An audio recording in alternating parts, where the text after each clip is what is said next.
You wake up, your feet hit the cold floor, and the very first thing you reach for is the coffee pot. Stop right there, because I did that same thing every single morning for almost 40 years.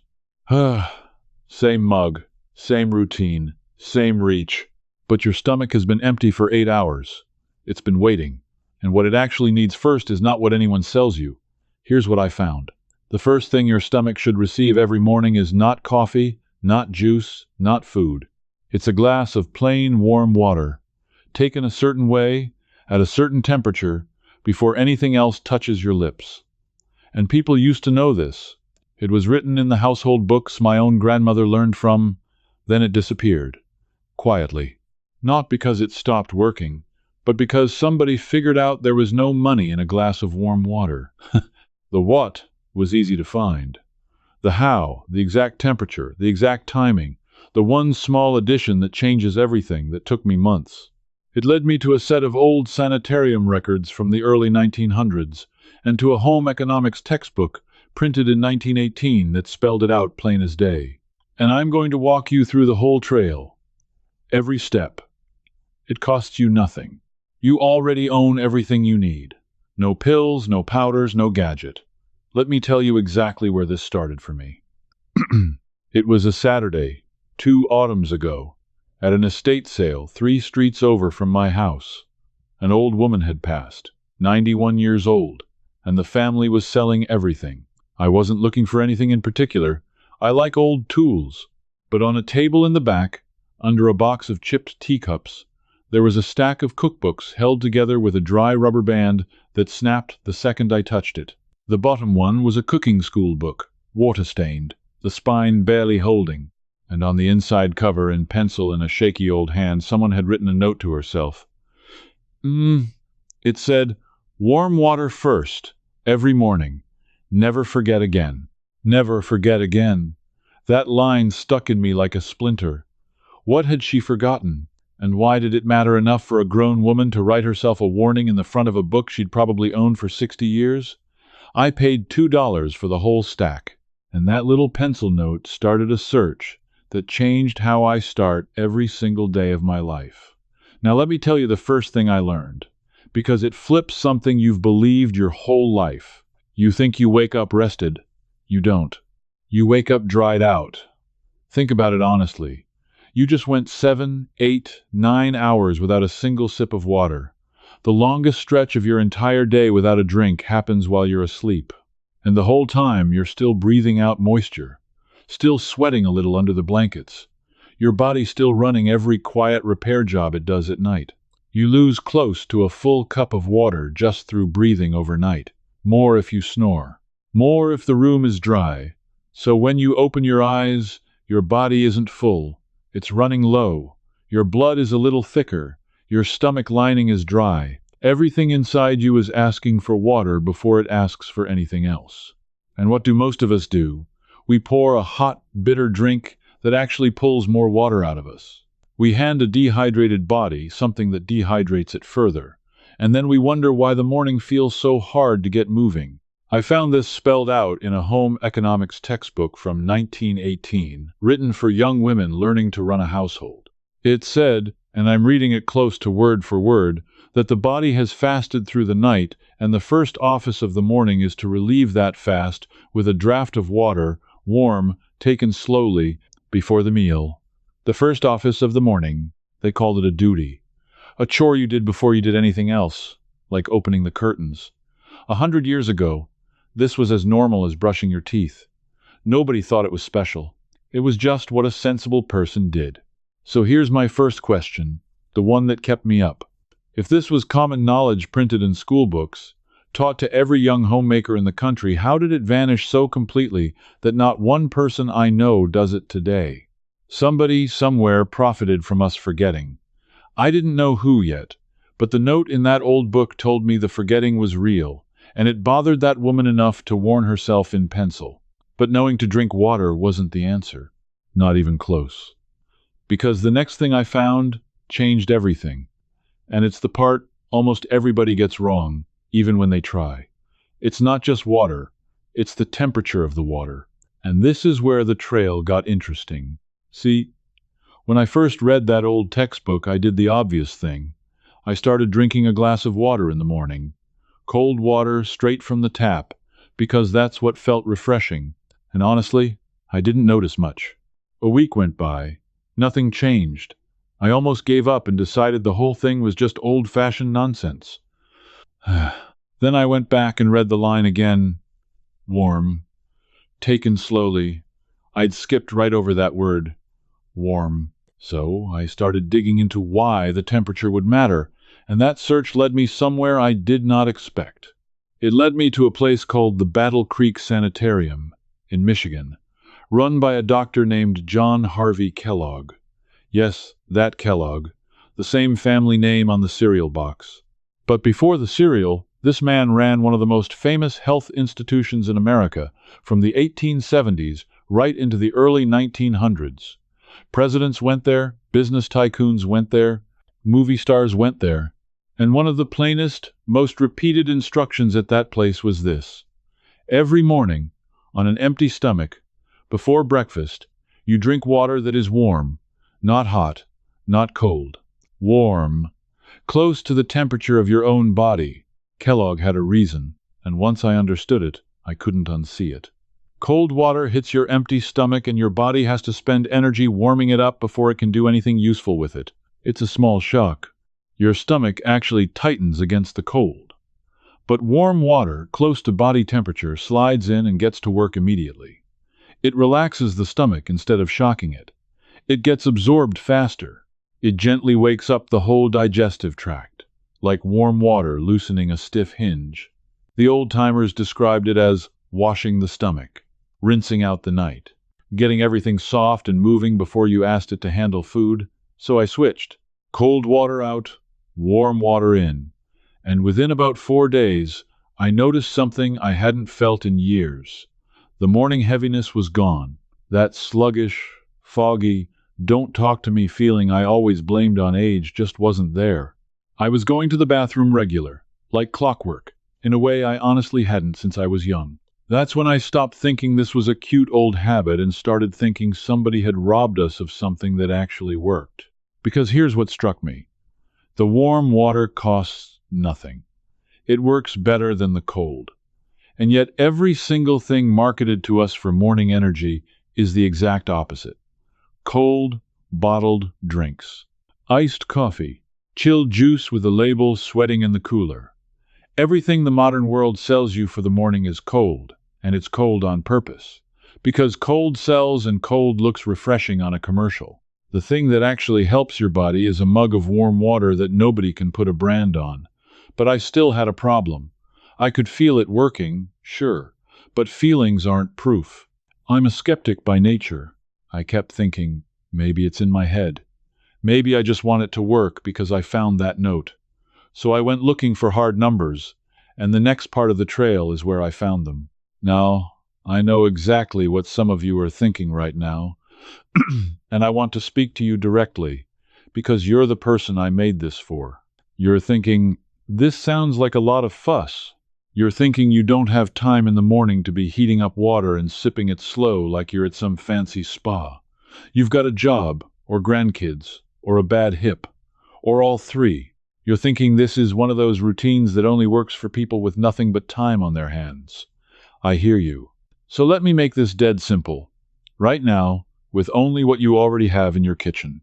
No purchase, nobody to hire, no app. Tonight, before bed, fill your kettle or a small pot and leave it ready. If you've got an electric kettle, even better. In the morning, the very first thing you do, before the coffee, before you check your phone, you heat that water for maybe a minute. You want it warm, not boiling. The test is simple. Pour it in your regular mug and hold the mug in both hands. If you can hold it comfortably without it burning, if it feels like a warm bath on your palms, that's the temperature. Body temperature, roughly. If you have no way to heat it fast, here's the trick the old books used. You mix. Pour a little boiling water into a glass that's already got cool water in it, half and half, and you've got warm water in 10 seconds flat. Then you drink it slow, not gulped. Sip it over about 5 minutes while you're standing at the counter or sitting at the table. That's it. That's the whole thing. You don't need a special vessel. Your oldest coffee mug works perfectly. And here's the part that makes it fit any life, no matter how busy. You do this during the time you're already awake but not really doing anything, while the coffee is brewing, while the toast is in, while you're waiting for the fog to lift. You're not adding time to your morning. You're just filling 5 minutes you were already wasting staring at the wall. One glass. Warm. Slow. Before anything else. That's the whole method, and you could start tomorrow with nothing but the water already in your house. But do it right, and there's one more piece. And this is the piece that took me the longest to find. The piece that turns a good habit into the thing my grandmother's generation swore by. I'll get to it, because it's the end of the whole trail. First, I have to tell you about the numbers, because the numbers are what made me trust this, instead of just hoping. I went looking for real research, from real institutions, because I didn't want to be another fellow on the internet repeating old wives' tales. And I found it. There's a body of research on what they call morning hydration, and how it affects the way your brain and body perform. One set of findings that stuck with me showed that when people started their day even mildly low on water, and remember, you wake up low every single day, their mental sharpness, their mood, and their energy all dropped in measurable ways. We're talking about differences you can feel. Slower thinking, lower mood, more fatigue. And the fix was almost insultingly simple. Replace the water, early, before the deficit dug in deeper. And if you want to go deeper into exactly how these forgotten household methods were recorded, preserved, and why they disappeared, I put everything I've uncovered into a book called Reset, where I lay out the full trail in plain language, the same way I'm walking you through it right now. It's available in the description below, and everything in it is built for people who'd rather recover what worked than keep buying what doesn't. Take a look when you're done here. Because here's what struck me next. And it changes the way you look at every morning product you've ever been sold. Then I found work out of nutrition and home economics research going back decades. The kind of studies done at agricultural and university extension programs. The plain-spoken, practical folks who study how ordinary people actually live. And the theme kept repeating. The body's need for water first thing is real. It's measurable. And most people ignore it because thirst in the morning doesn't shout. It whispers. By the time you feel thirsty, you've been running low for hours already. That's the trap. You don't feel the deficit, so you never fix it. So you drag through your whole morning half empty and blame it on getting older. And here's the number that really got me. When your body is even 1 to 2% low on water, a tiny amount, an amount you'd never notice, your physical and mental performance already starts sliding, 1 to 2%, you lose more than that overnight, easy. So most people walk around every single morning already past the line where their own body is underperforming, and they've simply decided that groggy, heavy, slow feeling is just what mornings are. It isn't. It's thirst, wearing a costume. That old textbook from 1918 knew it without any of the studies. It just called it common sense, and that's what haunted me. These people had no lab equipment, no research budgets, and they got it exactly right. Because they paid attention to their own bodies in a way we've forgotten how to do. So now I had the what? Warm water? I had the why you wake up dried out and it costs your body all day. I had the how warm, slow, first thing. But I still didn't have the answer to the question that started all this. Why did we forget? Who benefited from a whole country of people abandoning something free that worked? And that's where the trail turned dark, and I finally found the fingerprints. Let me take you back to that pencil note for a second. Never forget again. I kept asking myself, forget in favor of what? What replaced the warm water in that woman's morning that she had to warn herself against? The answer was sitting in plain sight in every advertisement from the last 100 years. Something replaced the warm glass of water as the first thing a stomach receives. Something you were taught from childhood was the natural way to start a day. Coffee. And after coffee, sugary breakfast drinks. And after those, the whole industry of the morning. Now, I'm not here to tell you to throw out your coffee. I still drink mine. But follow the money with me for a minute, because this is where it gets interesting. Around the same time, those old home economics books were teaching young women to drink warm water first Something else was happening. The coffee business and the packaged breakfast business were growing into giants, and they had a problem. A person who fills their stomach with free warm water first thing is a calmer customer. They're in less of a rush. They're less desperate for that jolt. But a person who wakes up dried out and reaches straight for coffee on an empty, dehydrated stomach, that person feels the hit hard, gets a little jittery, crashes a couple hours later, and reaches for the next cup. That person is a repeat customer. That person buys more. I'm not saying anybody sat in a room and plotted to hide a glass of water from you. I'm saying that every dollar of advertising for a century pushed one message. The morning starts with something you buy. Coffee, juice, a cold bottled drink, a packaged breakfast. And not $1 was ever spent reminding you that the first and best thing is free and already coming out of your tap. When nobody profits from the truth doesn't get advertised. And what doesn't get advertised, over enough years, simply falls out of memory. That's how you erase a piece of common knowledge without ever banning it. You just make sure the free thing has no salesman, and you flood the airways with the thing that does. That woman at the estate sale lived through the whole switch. She was born into a world that drank warm water first, and she died in a world that had completely forgotten it. Somewhere in the middle she forgot too, and it must have cost her enough that she picked up a pencil and wrote herself a warning. Warm water first, never forget again. I think she was trying to send that message forward. And $2.01 snapped rubber band later, it landed on me. But I promised you the end of the trail. And the end is the one detail that separates the people who tried this and felt a little something from the people who did it the old way and felt everything. It's the piece I almost missed. It's the piece that took me back into those sanitarium records and one more old book to confirm. And once you hear it, you'll wonder how it ever got left out.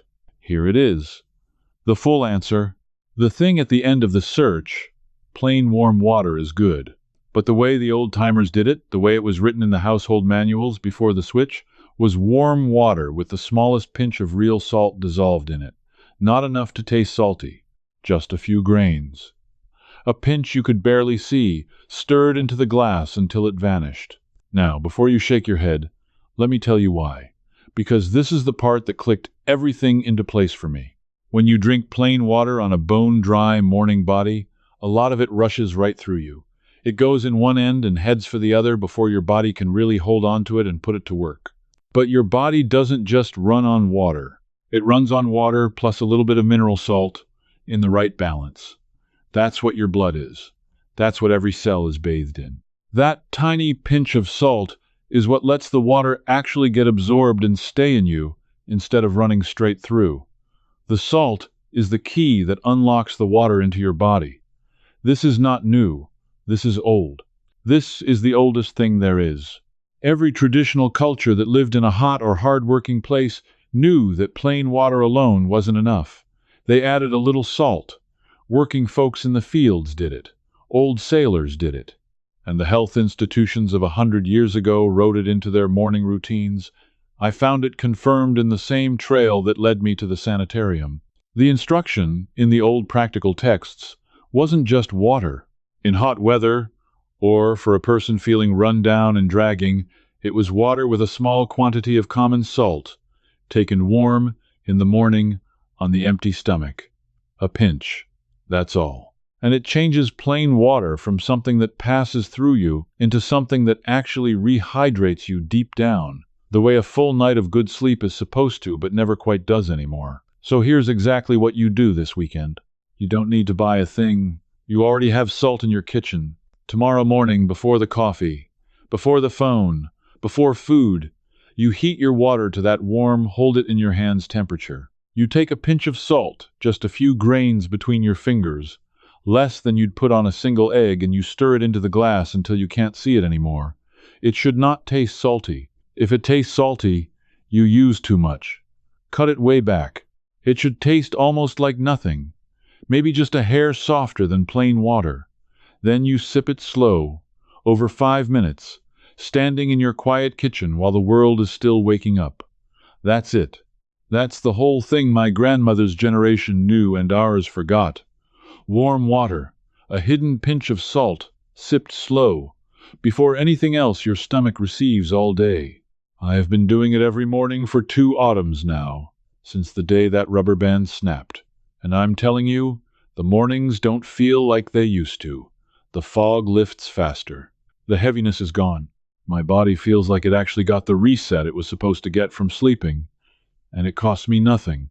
Not 1 cent more than I was already paying for salt and water I already had. Everything else they sell you for the morning is the opposite of this. It's cold when your body wants warm. It's expensive when the answer is free. It's complicated when the truth is a pinch of salt in a warm glass. And it's advertised on every screen you own, while the real thing sits forgotten in a 100-year-old book at an estate sale, waiting for somebody to pick it up.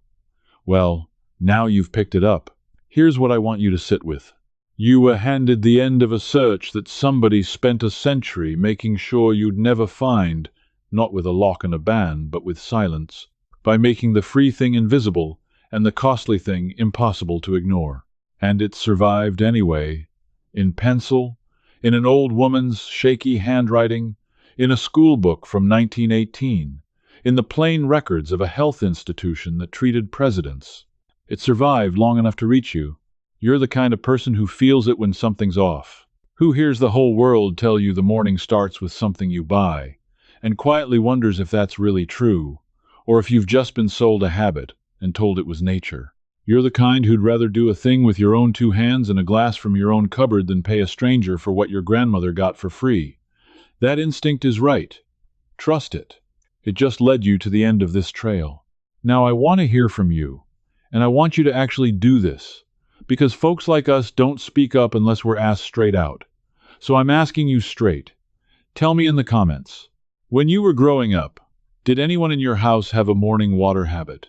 A parent? A grandparent? Somebody who always drank something warm first thing before they'd touch food or coffee? I've got a feeling more of you carry a memory like that than you realize, and I want to see it written down. And if you try the warm water with the pinch of salt this weekend, come back and tell me how your mornings feel by the end of the week. I read them. I read all of them. And if you want to keep walking these trails with me, if you'd rather recover the free, forgotten things that worked than keep paying for the shiny things that don't then come along, this isn't about a channel. It's about a whole bunch of us quietly digging up what got buried and putting it back to use in our own kitchens, our own homes, our own bodies. Because next, I've got another one that stopped me cold. There's an old instruction about the last thing you should do at night before bed, the exact opposite bookend to this morning glass, and it was written in the very same kind of household book, and it too disappeared right about the time somebody found a way to sell you the substitute. I traced it. And once I lay it all out, you're going to look at your whole evening a little differently. Warm water, a pinch of salt. Before anything else, every morning, never forget again. So that's the overview. But inside the Old Ways Society, I walk you through the whole trail, the full warm water method, straight from those old records. And if something isn't clear, you can ask me directly. A real person answers me, not a machine. You won't be alone either. You'll belong with practical folks already inside. Just point your phone's camera at the code on your screen. Cancel any time with 1 click.